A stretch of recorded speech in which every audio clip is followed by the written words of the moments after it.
স্বর্গের অপ্সরা যখন বাজে নাচ করে পার্ট 2। স্বর্গের অপ্সরা যখন নাচ করছিল দেবতাদের তো একদমই পছন্দ হয়নি, তাই দেবতারা তাকে নির্দেশ দেয় স্বর্গ তাকে ত্যাগ করতে হবে এবং মর্তে তাকে পাঠানো হবে। স্বর্গের অপ্সরা মর্তে আসার পর সে হঠাৎই দেখে কিছু লোক অদ্ভুত ভাবে নাক দিয়ে মুখ দিয়ে ধোঁয়া বের করছে, আর সে ভাবতে থাকে এই ধোঁয়া তারা নাক মুখ দিয়ে কিভাবে বার করছে। ওখানকার লোক তাকে জিজ্ঞাসা করে সে কে, আর সে বলে আমি তো স্বর্গের অপ্সরা। এটা শোনার পর তো ওখানকার লোকেরা অপ্সরাকে পচা ডিম, পচা ফল, পচা টমেটো ছুঁড়ে মারতে থাকে।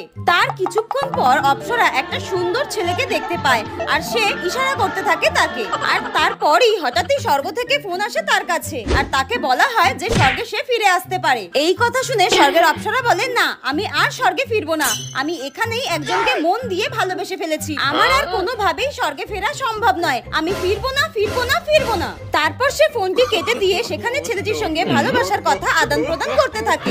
অপ্সরা বলে আমি তোমাকে বিবাহ করতে চাই, আর